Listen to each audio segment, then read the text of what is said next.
नमस्कार।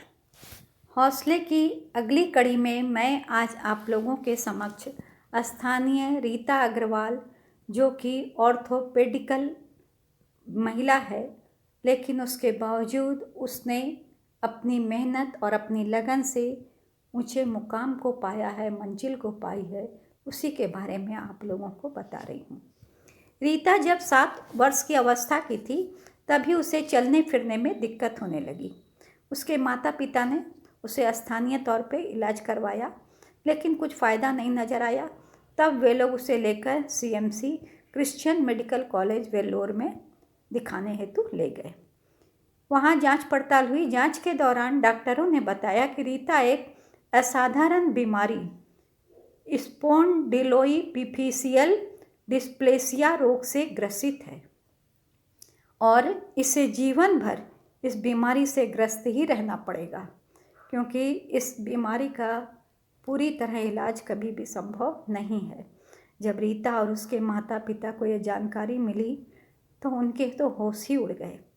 बहुत दुख लगा, लेकिन फिर भी उन्होंने हिम्मत नहीं हारी और डॉक्टरों ने यह भी बताया रीता के संबंध में कि यह एक प्रकार की हड्डी की बीमारी है जो व्यक्ति को अपंग बना देती है।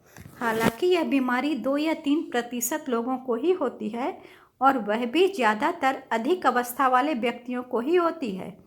बच्चों में यह बीमारी नहीं होती, परंतु दुर्भाग्यवश रीता को यह बीमारी हो गई है। इसका इलाज तो बराबर चलता ही रहेगा, परंतु इसका ध्यान भी आपको रखना पड़ेगा। इस आर्थराइटिस की वजह से रीता जो थी बराबर दवाई खाते रही, लेकिन वो कभी स्वस्थ नहीं रह पाती थी। अक्सर कुछ न कुछ बीमारी उसे लगी रहती थी। इन सारी प्रतिकूल परिस्थितियों के बावजूद रीता ने अपना हौसला बुलंद रखा, कभी हिम्मत नहीं हारी, अपनी पढ़ाई भी जारी रखी, अपने शौक़ को भी पूरा किया। उसने कलकत्ता विश्वविद्यालय से BCom ऑनर्स की परीक्षा पास की। उसके पश्चात वो जमशेदपुर में ही डिज़ाइनर इंस्टीट्यूट में नौकरी करने लगी। बाद में सन 2016 में उसने अपनी माँ के सहयोग से नानी होममेड चॉकलेट का व्यवसाय शुरू किया। अपनी लगन और मेहनत से उसने इस व्यवसाय को बहुत ऊंचे मुकाम तक पहुंचा दिया है। अपने व्यवसाय के जरिए वह समाज के प्रतिष्ठित लोगों से भी जुड़ गई है। उसका यह व्यवसाय मात्र जमशेदपुर ही नहीं है, बल्कि दिल्ली, बम्बई माने देश के विभिन्न कोनों में भी है। और इतना ही नहीं, विदेशों में भी उसकी टॉफ़ियाँ पसंद की जाती है, वहाँ भी उन टॉफ़ियों को वो भेजती है। अपने इस व्यवसाय के जरिए रीता आत्मनिर्भर तो बन ही गई है, समाज में उसने अपनी एक अलग पहचान भी बना ली है। हाँ, रीता के साथ एक सकारात्मक बात यह रही कि उसे अपने माता पिता तथा परिवार के लोगों का भरपूर सहयोग मिला। जब कभी उसकी हिम्मत टूटती या हारती तो उसकी माँ उसे नैतिक बल प्रदान कर उसका हौसला बढ़ाती। उसके माता पिता उसे बराबर आगे बढ़ने की प्रेरणा देते रहे।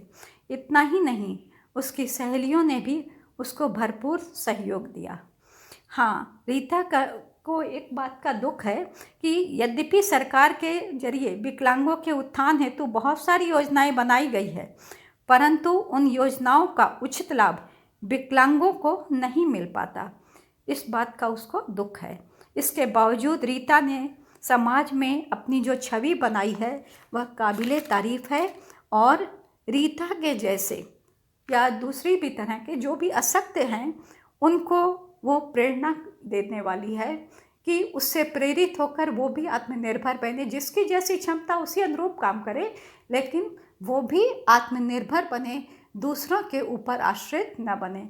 तो रीता ने अपनी ज़िंदगी तो जी ही, दूसरों के लिए भी वो एक प्रेरणा स्रोत बन गई। धन्यवाद रीता।